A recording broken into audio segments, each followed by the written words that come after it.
Hi friends, LAP వెళ్దాం అనుకుంటున్నారా? అయితే ఈ వీడియో తప్పకుండా చూడండి. విజయవాడ నుంచి ఎల్ఎపికి డైలీ ట్రైన్స్ ఉంటాయి, వీక్లీ ట్రైన్స్ కూడా ఉంటాయి. ఒకవేళ ఎల్ఎపికి మీకు డైరెక్ట్ ట్రైన్ దొరకకపోతే కనుక ఎర్నాకుళం దాకా వెళ్ళి అక్కడి నుంచి వెళ్ళొచ్చు. ఎర్నాకుళం నుంచి ఎల్ఎపి ఓన్లీ 50 కిలోమీటర్స్. ఎల్ఎపి దిగిన వెంటనే మీకు నెంబర్ ఆఫ్ ట్యాక్సీ డ్రైవర్స్ వస్తారు. మీరు డే టూర్ ఇంచుమించు 1800 నుంచి 2500 దాకా పర్ క్యాబ్ ఛార్జ్ చేస్తారు. మీరు దానివల్ల లగేజ్ వేసుకుని 1 day will be enough for covering Alleppey అనమాట. ఎల్ఎపిలో చూడడానికి ఏముంది, మనకి రవి కరుణాకరన్ మ్యూజియం ఉంది, మరారే బీచ్ ఉంది, ఎల్ఎపి బీచ్ ఉంది, Alappuzha lighthouse and shikara ride. ఇవి అన్నట్లో మనకి ఫేమస్ ఏంటంటే షికారా రైడ్. ఇది మన ఎల్ఎపి బోట్ పాయింట్ తీసుకొచ్చిన తర్వాత అక్కడ నెంబర్ ఆఫ్ బోట్స్ ఉంటాయి. మన బోట్ సైజ్ బట్టి అండ్ టైం బట్టి మనం బార్గెన్ చేసుకోవచ్చు అనమాట.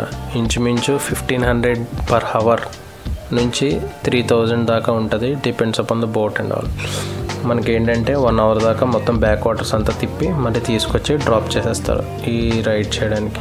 అండ్ ఈ రైడ్కి సెకండ్ ఆప్షన్ ఏంటంటే మనకు హౌస్ బోట్ ఉంటుంది అనమాట. మనకి హౌస్ బోట్లోనే స్టే చేయొచ్చు. దీనిలోనే మనకి ఫుడ్ ఇంక్లూడెడ్ ఆప్షన్స్ ఉన్నాయి. అంటే ఈవెంట్స్ అండ్ ఆల్ వాళ్ళు కండక్ట్ చేస్తారు. దీనిలో ఏం చేస్తారంటే మీరు ఏదైతే హౌస్ బోట్ బుక్ చేసుకున్నారో ఆ హౌస్ బోట్ మొత్తం మీకు ఒక 2 అవర్స్ షికారా రైడ్ తీసుకువెళ్ళిన తర్వాత మీకు ఒక పాయింట్ తీసుకువెళ్ళి అక్కడ స్టాగ్నేట్ చేసేస్తాడు. అక్కడ మీరు లంచ్ అవి చేసుకున్న తర్వాత ఇంకా దానిలోనే మీరు పడుకునేవి చేసి మళ్ళీ నెక్స్ట్ డే మార్నింగ్ మీరు ఎక్కడైతే బోట్ చేశారో అక్కడికి వచ్చి మిమ్మల్ని డ్రాప్ చేసేస్తారనమాట. హౌస్ బోట్ కొద్దిగా ఎక్స్పెన్సివ్గానే ఉంటుంది, but do try if you want to experience the true essence of LAP అనమాట. మీకు ఇదొక మెమరబుల్ అండ్ బ్యూటిఫుల్ ఎక్స్పీరియన్స్ అవ్వబోతుంది. ఎందుకంటే మనం వెళ్తున్న కొద్దీ బోత్ సైడ్స్ ఆ కోకోనట్ ట్రీస్ కానీ బ్యాక్ వాటర్స్ కానీ చూస్తుంటే మాత్రం చాలా బ్యూటిఫుల్గా అనిపిస్తుంది. అండ్ ఇక్కడ పీపుల్ యొక్క మోడ్ ఆఫ్ ట్రాన్స్పోర్టేషన్ మనకి బస్సెస్ ఎలాగో ఇక్కడ మనకి సపరేట్ బస్ స్టాండ్స్ లాగే బోట్ స్టాండ్స్ ఉన్నాయి. అక్కడ వచ్చి బోట్ చేస్తున్నారు అండ్ అలాగే వెళ్తున్నాయి ఫుల్గా. సేమ్ ఆర్టీసీ బస్ లాగే డ్రైవర్ కండక్టర్ అన్నీ ఉన్నాయి, అనౌన్స్మెంట్లు కూడా. ఎల్ఎపి అన్నది మండే వీళ్ళకి హాలిడే అనమాట. మోస్ట్ ఆఫ్ ది ప్లేసెస్ అన్నవి క్లోజ్డ్లో ఉంటాయి. సో మీరు ప్లాన్ చేసుకునేటప్పుడు అకార్డింగ్లీ ప్లాన్ చేసుకోండి. ఎల్ఎపిలోని మనకి చూడాల్సిన లైట్ హౌస్ కానీ రవి కరుణాకరన్ మ్యూజియం కానీ ఇవన్నీ క్లోజ్లో ఉంటాయి అన్నమాట. మీరు ఇక్కడికి వచ్చిన తర్వాత అవి చూడకుండా వెళ్తే మాత్రం ప్రాబ్లంలో పడతారు. మాకు తెలియకుండా వచ్చాము. సో మీరు ప్లాన్ చేసుకునేటప్పుడు మండే విజిట్ చేయకుండా చూసుకోండి. అండ్ ఈ షికారా రైడ్ అయిపోయిన తర్వాత మరారే బీచ్కి వెళ్ళాం. ఇది one of the beautiful beach అనమాట. అసలు మరారే బీచ్ చూస్తుంటే అసలు వ్యూ మాత్రం చాలా చాలా బాగుంది. అంటే ఒక పక్కనంతా కొబ్బరి చెట్లు, బీచ్ అండ్ సముద్రం అనమాట. ఎంత బాగుందంటే అంత బాగుంది. అది అయిపోయిన తర్వాత లంచ్ చేసి ఈవినింగ్ అలపి బీచ్కి వచ్చాము.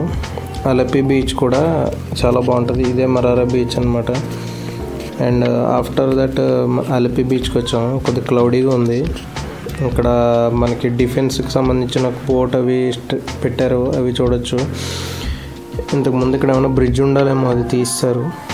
అండ్ ఈ వ్యూ కూడా చాలా బాగుంటుంది, must visit. And Alleppey light house కూడా మర్చిపోకండి. అండ్ మేము ఇది అయిపోయిన తర్వాత కొచ్చికి రిటర్న్ అయిపోయాం అనమాట. 1 day will be enough for LAP. ఎక్కువ చూడడానికి ఏం లేదు. కొచ్చి ఇక్కడ నుంచి 50 కిలోమీటర్స్ కాబట్టి ఇంచుమించు 2 అవర్స్ దాకా వస్తుంది. అండ్ రెస్ట్ తీసుకుని నెక్స్ట్ డే మార్నింగ్ కొచ్చిలో జివ్ టౌన్కి స్టార్ట్ అయ్యాం. ఇది మన పెర్షియన్ ఆర్కిటెక్చర్లో ఉంటుంది, డచ్ అండ్ పెర్షియన్ ఆర్కిటెక్చర్. ఇక్కడ పరదేశీ సినగాగ్ ఉంటుంది, చూసుకోండి. Next Mattancherry palace. And Mattancherry palace చూసుకున్న తర్వాత మీరు ఫోర్ట్ కొచ్చికి వెళ్ళండి. ఇక్కడ బిల్డింగ్స్ అయితే చాలా బాగుంటాయి, ఫొటోస్ దిగండి. ఆ తర్వాత కాశీ ఆర్ట్ క్యాఫే అనే ప్లేస్ ఉంటుంది, అక్కడ ఫుడ్ మాత్రం డెఫినెట్లీ ట్రై చేయండి. కొచ్చి ఒక బ్యూటిఫుల్ టౌన్ అనమాట. మీకు ఒకవేళ టైం ఉంటే కనుక ఇక్కడ ఒక కొండపైన ఒక రాజా యొక్క ప్యాలెస్ ఉంటుంది, దాని టూర్కి వెళ్ళొచ్చు మీరు. అది అయిపోయిన తర్వాత చైనీస్ ఫిషింగ్ నెట్స్, అది మీరు ఫోర్ట్ కొచ్చిలో చూడొచ్చు. కొచ్చి అనేది బ్యూటిఫుల్ టౌన్, చూడడానికి మాత్రం చాలా చాలా పీస్ఫుల్గా ఉంటుంది అనమాట. 2 డేస్ అయితే స్పెండ్ చేయొచ్చు, బట్ 1 డేలోనే మ్యాక్సిమం అన్నీ కవర్ అయిపోతాయి. అండ్ ఏషియాలోనే బిగ్గెస్ట్ మాల్ అయిన లులు మాల్ కొచ్చిలో ఉంది. ఒకవేళ మీరు ట్రై చేయాలంటే అది కూడా తప్పకుండా ట్రై చేయండి. Thank you friends, and signing off. Subscribe to Roam with Ramakant.